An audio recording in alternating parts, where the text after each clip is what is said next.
Welcome. We're so glad that you're here. And we have our friends who are with us here at the table, Dorothy and Christopher Greco, and Charlotte is here with me as well. Charlotte, you have a wonderful friendship with these folk, and so I just like for you to just give a little greeting, and then I'm going to do the introduction for them. We're just so thrilled that you're with us today, Dorothy and Christopher. I was telling Dorothy that honestly, this book about marriage, she's written two books, which Brant will share, but the most recent one, Marriage in the Middle, is undoubtedly the best book on marriage I have ever read in my life. And those of you who know me know I don't hype things.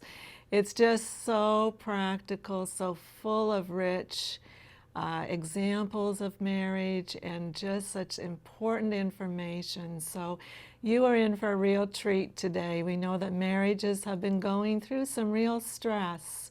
And so we just pray that this program will be helpful to you. And as we go into this program, I'm just going to give a little introduction so that people have an understanding of who you are. Dorothy is the author of two acclaimed books. Making Marriage Beautiful, published by David C. Cook, and that's in 2017. And then Marriage in the Middle, published by InterVarsity Press this past September of 2020. Dorothy is a graduate of Boston University and is a photojournalist, a writer, and a speaker. Her writing has been featured in Christianity Today, Missio Alliance, Sojourners, Christians for Biblical Equality, just to name a few.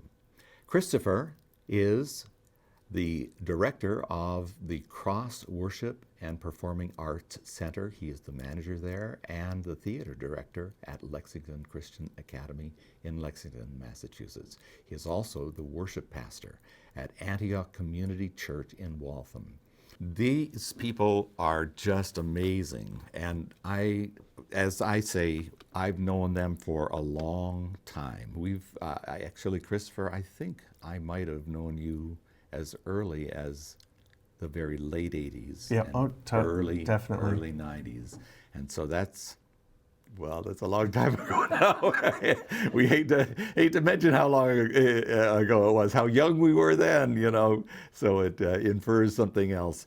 But, we're just really grateful for how God has just worked in your lives, how he has ministered through you. I know, Christopher, you've gone on to Brandeis University and you've studied and gotten that theological degree at Gordon Conwell and counseling. And there's so many things that both you and Dorothy have been doing over the many years in regard to marriage, but in regard to many other things. You've raised 3 sons, highly experienced in ministry, and we thank you for joining us here today. Great to be with you both. In this program, Dorothy and Christopher will share life-giving themes from Dorothy's book, Marriage in the Middle. As you have articulated in your book, Dorothy, the middle of life phase brings specific challenges in many areas, including marriage. Would you elaborate on these challenges, our increasing limitations, the intense demands, and rapidly changing circumstances of the middle of our lives, and the opportunity that midlife affords for us to grow? Yeah, there are so many challenges that sometimes it feels like it's just an ongoing crisis, right? One crisis after the next. One of the things that we all deal with during this time frame is our changing bodies.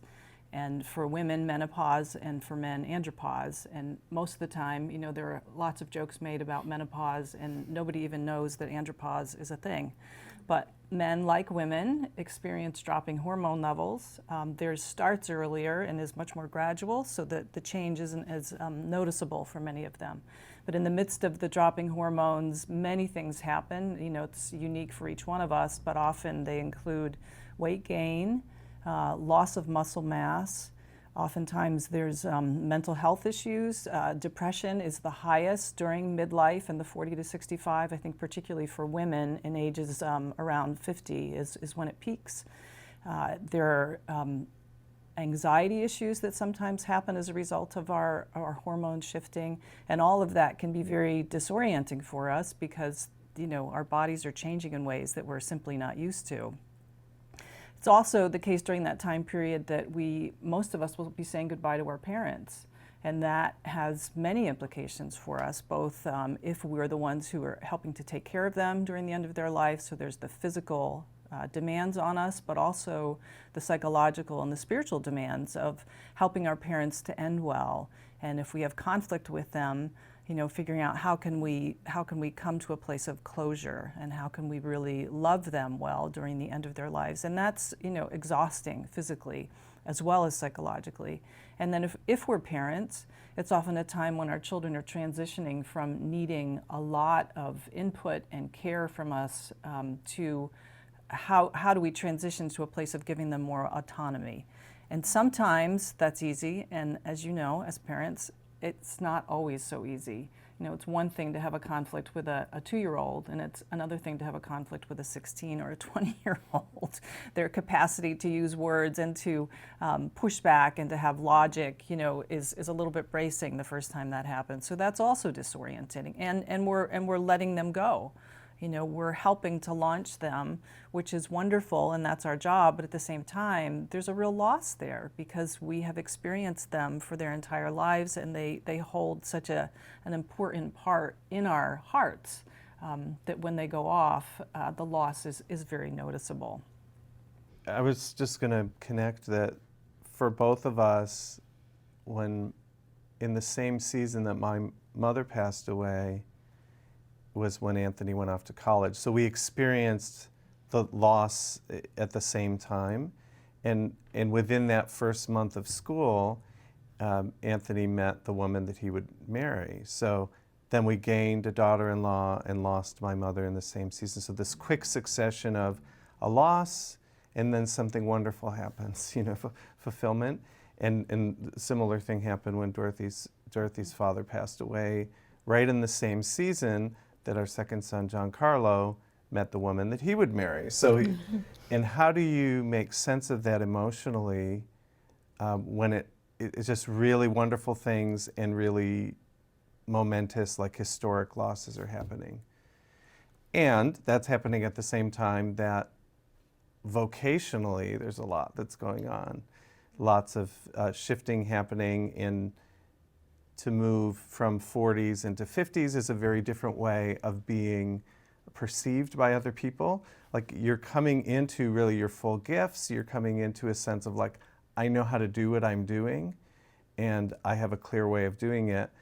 And it does feel like you kind of come to a cliff, and then suddenly other people don't perceive that you are that way, because I think ageism is a real thing in workplaces. We have friends that,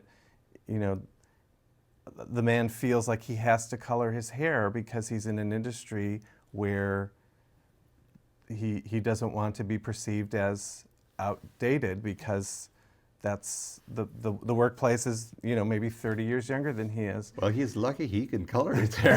Yes, he has hair to color. Some of us are receding so badly we wonder about that.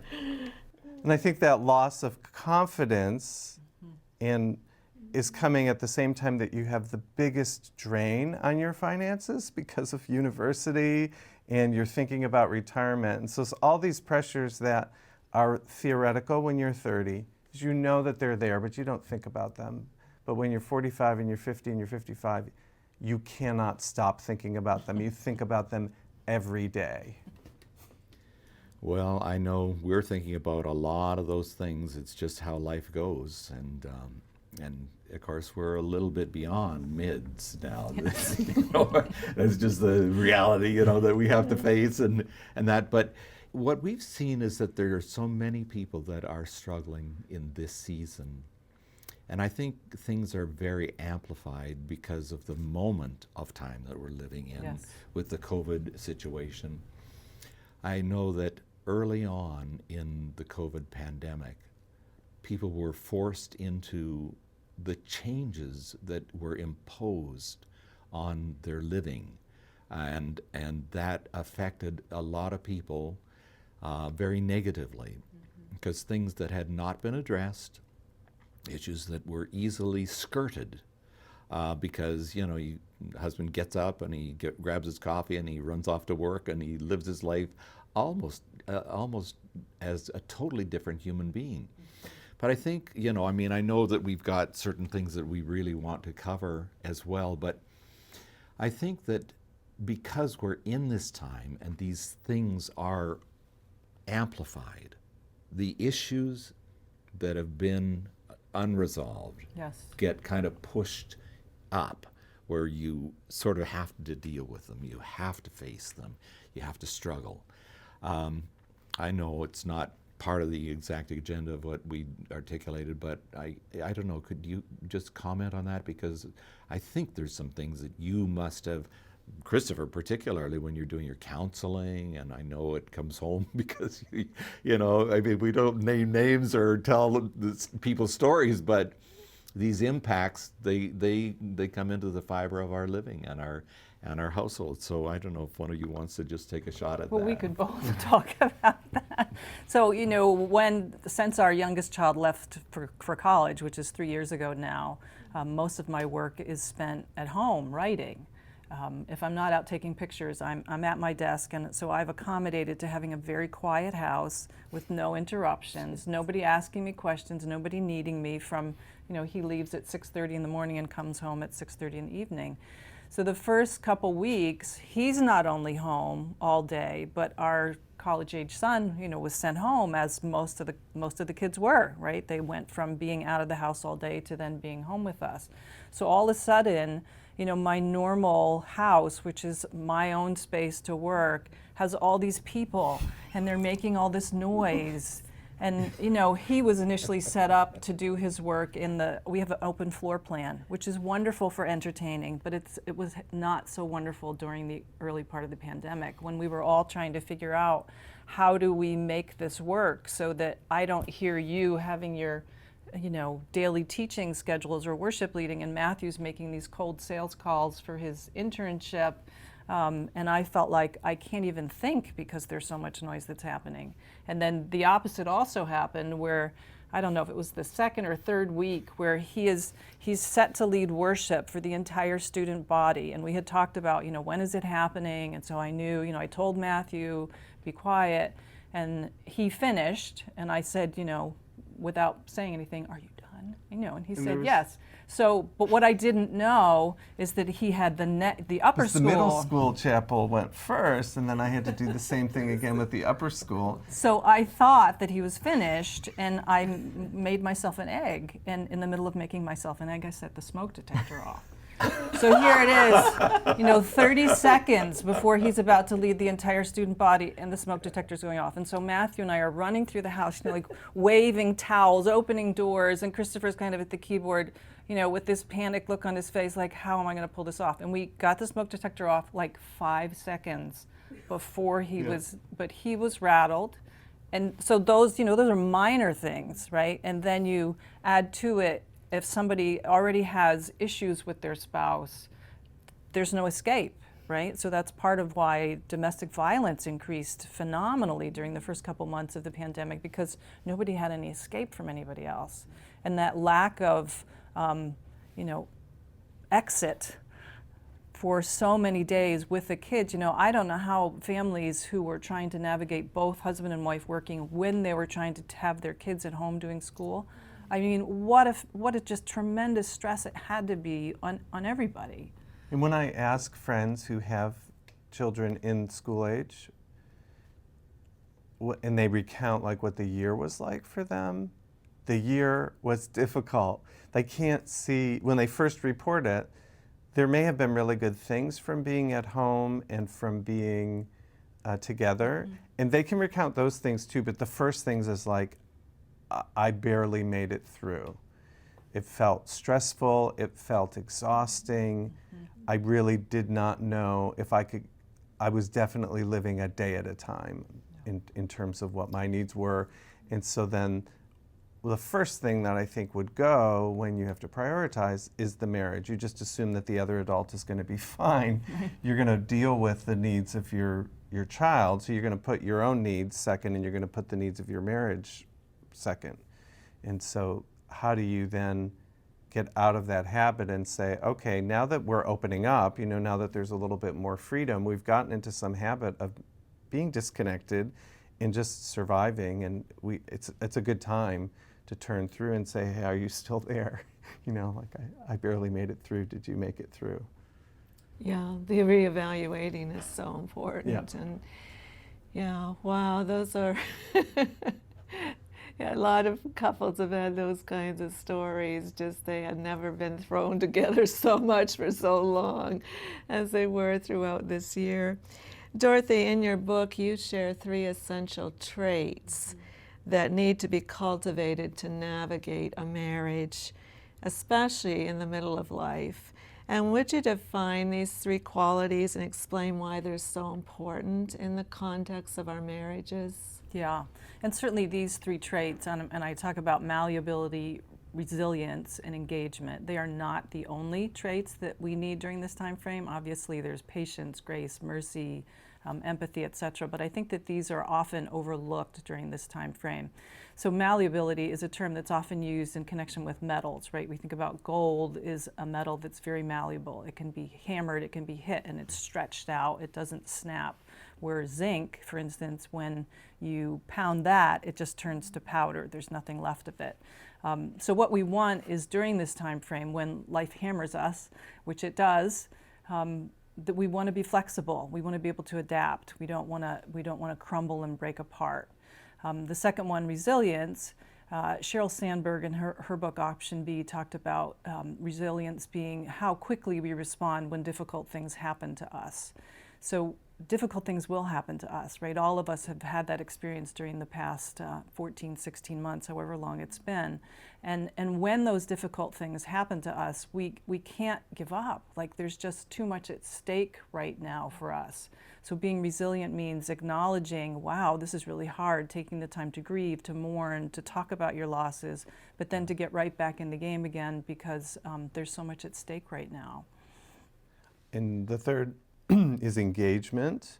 And I think engagement is the thing that we were just talking about, the notion of being able to stay present to what's happening in you, to reflect on it, and to communicate it to the other person. So how is it that I don't just unplug from a stressful life and unplug from the responsibilities, but I'm aware, how am I actually doing? And I think because Dorothy and I are in the, for better or for worse, if she asks me how I'm doing, I'm going to say it. Yeah. Like I'm not a person by habit who says I'm fine. I'm a person who's more likely to complain about what's difficult, and that has its downsides, certainly.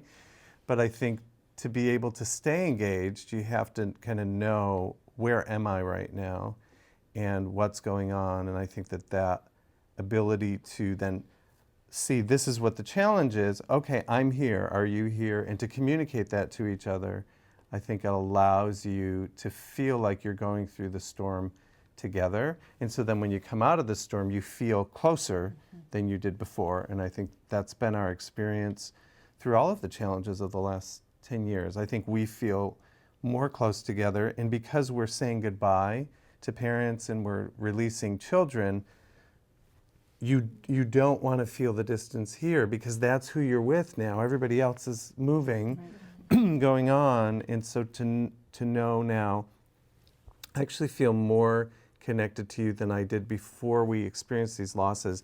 I think that's what then causes you to be able to look forward to the rest of your life and say, what are we going to do now? This is good. We're one. We're ready.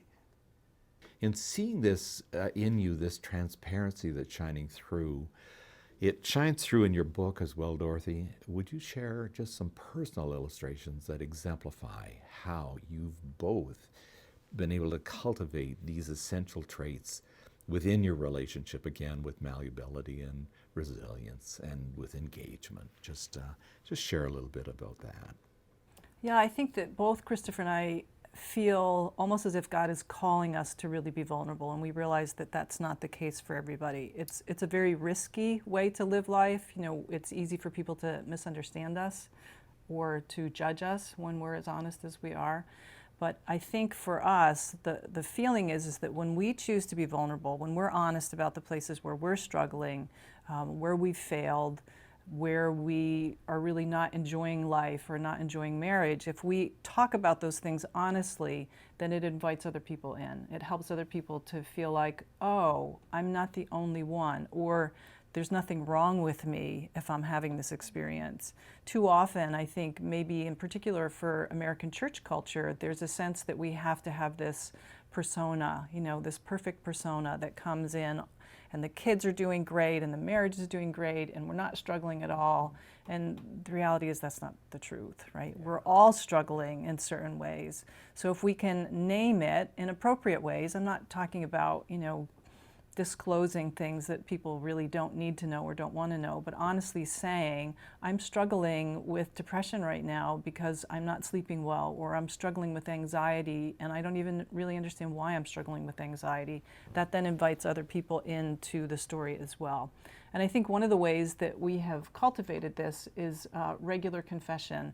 So it's always been part of our marriage that whenever we transgress something, whenever we make a mistake, we always confess to each other. And those are big things, like I overspent our budget this month, or little things like, I've been holding a little bit of resentment against you, and I want to apologize for that.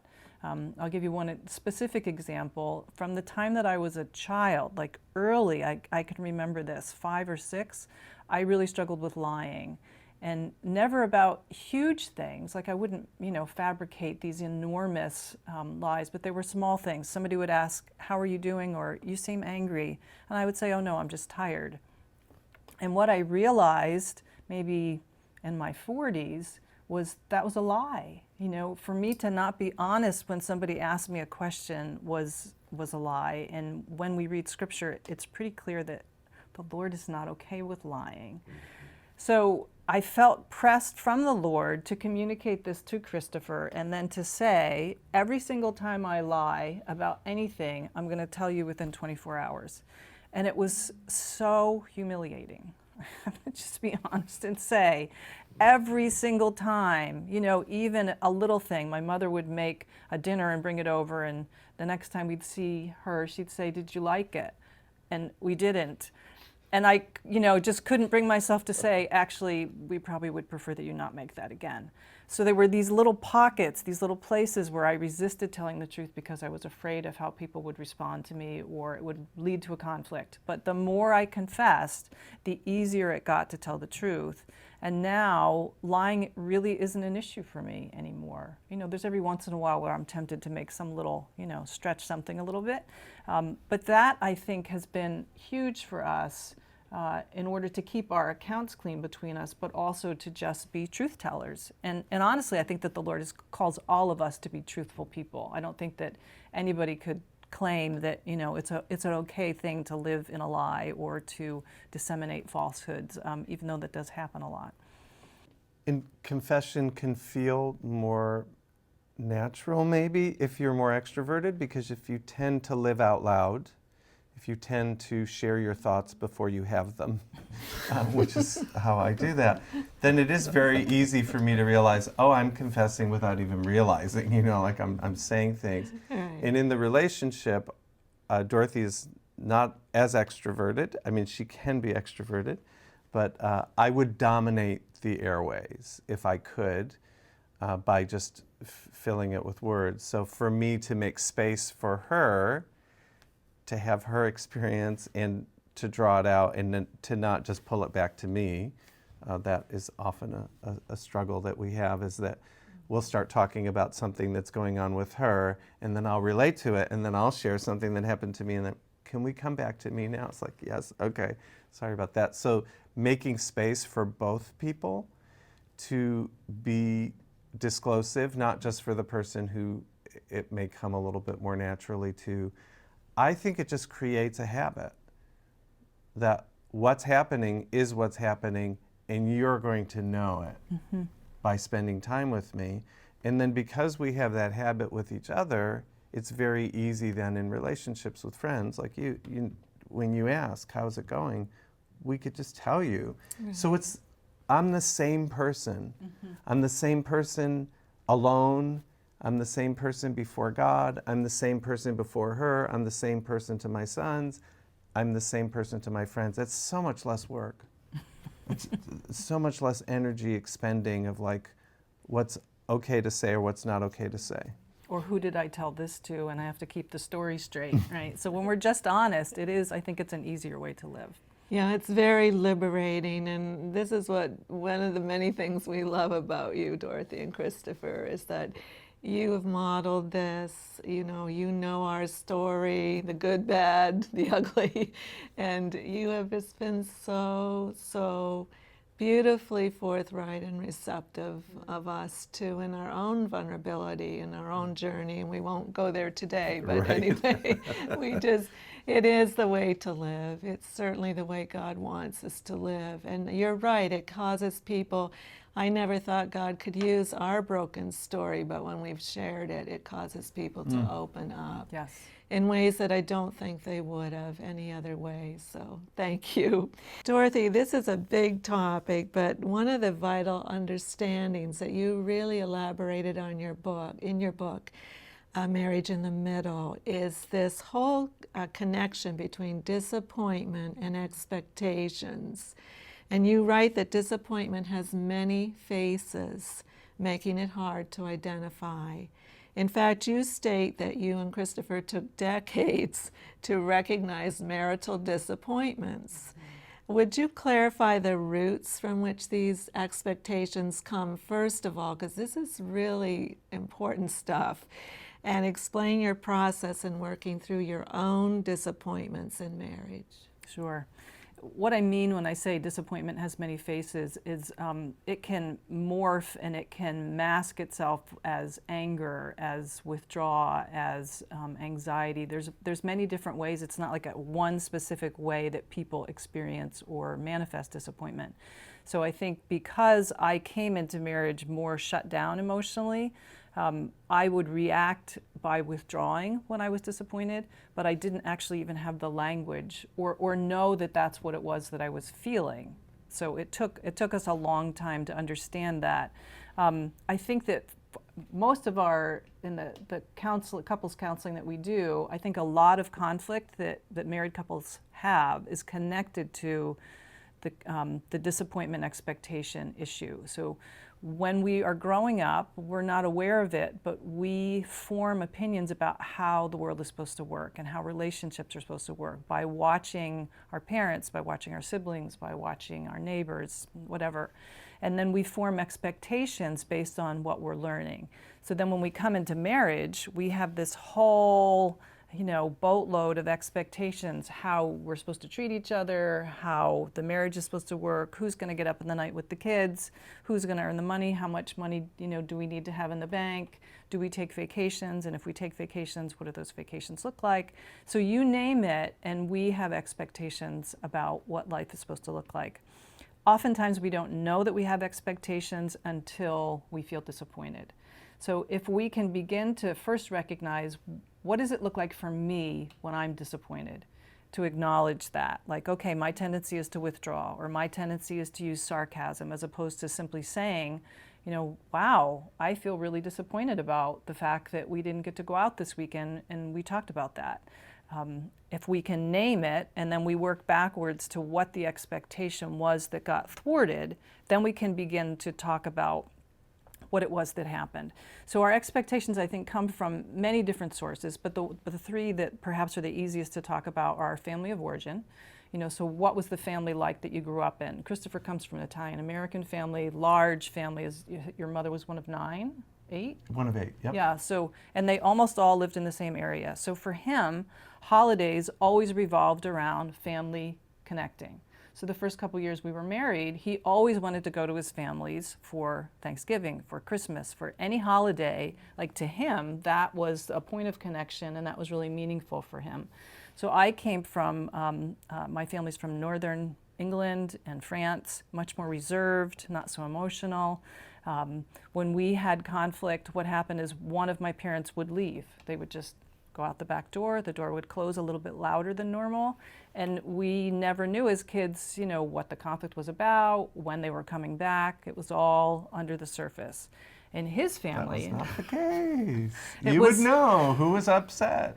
it was and like you would hear about it. It was like opera. you know, everybody talking over each other. Whoever was the loudest got the, you know, to be listened to. And it was so disorienting for me to come from a reserved background and to come into his family, but it also helped me to understand him and how he communicates. So it's family of origin. You know, we get expectations from our family of origin. We get expectations from our the larger culture that we're part of. You know, for us in American culture, some of the ways that culture expects us as women to be perpetually, I think, like 27, maybe 30 at the top. You know, we are supposed to look young and have certain kinds of bodies.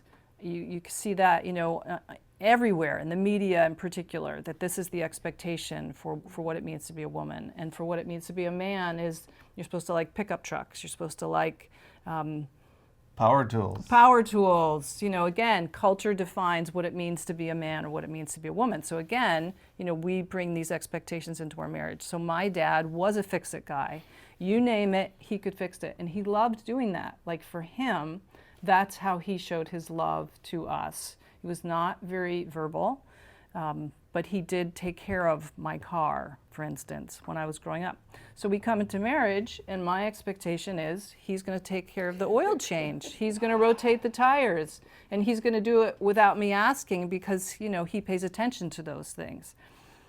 That's not how things happen. So we had quite a few arguments over that kind of issue. And for you, it was laundry, right? Well, One of the issues. My mother did laundry every day. So for me, you just wear something one time and you stick it in the hamper and then it ends up back in your drawer. It's a magical process. So I did not overtly come into marriage thinking that that's who I was marrying or that's who she would be. That all slipped in. I didn't know I thought that until she put a shirt in the dryer that was not meant to go in the dryer and it shrunk. Then I would get angry and frustrated, but of course, whose fault was it? It was because of me. You know, I didn't. So eventually we learned, why don't I be responsible for my own laundry? Because it's unfair of me to actually get mad at you for something that I did not, you know, communicate. And we came into marriage, I think, with an understanding that we were going to co-parent, we were going to co-income produce, that we were going to do everything together, because that was really our values, as we just saw each other as being peers and professionally minded. And there were many ways in which our path took unexpected directions and was a little bit more traditional. I ended up being more of the bread earner, you know, the person who had multiple jobs in order to allow her to be home, homeschooling children. And so then when I would come home, of course, I would be exhausted and I would not want to do those very things that needed to get done. But who was going to do them? If I didn't do them, I was expecting her to take care of it. So it's like, how do you tease all of that out? It would come out in arguments. It would come out in moments where it's like, oh, I thought you were going to do that, or I asked you to do that and you didn't. So for us to be able to not be defensive every time that kind of conversation happened, to be able to move forward, to say, wait, where did that expectation come from? Oh, right, I did say that, and I did say that at a time when I was not really paying attention to what I promised you, so that was not fair for me to set you up. So it took us a while to sift through that and to understand that that's, you know, in some cases, who did I marry? Who did I think that I married? And then who did I marry? I better stay married to the person that is actually in the marriage than who I thought they were. And how do you let go of that previous version and to be able to say, okay, I love you, that's okay, and we can hire somebody to, you know, to do the plumbing, it's okay. Or So- wait for her dad. Yeah. He's no longer with us, so we miss him for many reasons, but So oftentimes it's the areas of conflict that if we really drill down into them, we can determine the reason we're having conflict about this thing, in particular conflicts that happen again and again and again, is because one of us has an expectation of the other, and we haven't either talked about it or we haven't owned the fact that that's just a completely unrealistic expectation. You cannot, like for him, I cannot expect him to take care of my car. That is just, it is not going to happen. And if I continue to expect him to do it, we're going to continue to have conflict. But if I can say that that expectation is not realistic, it's not realistic based on who I married, and let it go, then suddenly I'm not a victim and he's not the problem. So, you know, again, the conflict, paying attention to the conflict makes a big difference. And in the example of the car, I know now that if I did something that was proactive, it was like, oh, I'll get your oil change for you, then she feels blessed by that. She feels like, oh, that's a gift, as opposed to being mad at me if I didn't do it. So it doesn't mean you can't kind of cross the aisle and actually do the thing sacrificially that wouldn't come naturally to, but you do it. When you give it as a gift, then it's received as a blessing. When it's demanded as an expectation, and if it's an unspoken expectation, then you're more likely to miss each other and maybe fight about it and not even know that that's what's happening. So what we'd love to do is just spend a moment praying for those of you who are couples. I'll lead out for a moment. So Father, I do ask that you would come, that you would be present to every single person who is listening to the show. If there's anything that's been said that feels like the Holy Spirit has been behind it and said, yeah, pay attention to that, I ask that you would give each person the grace, the patience, the strength to press into those issues. And maybe in particular, anyone who finds themselves in the midst of a marriage that feels disappointing or that components of it feel disappointing. Lord, would you help them to sift out where is it because of their expectations versus where is it because of their spouse's limitations. Help them to have those hard conversations. Help them to extend grace and mercy to each other. And I pray that in all things, Lord, you would be drawing us closer together and closer to you in the midst of this time. In Jesus' name. Amen. Thank you, Dorothy and Christopher, for being with us. We know that God is going to meet people's needs in their souls as they just have the moment to look in and consider these things. God bless you.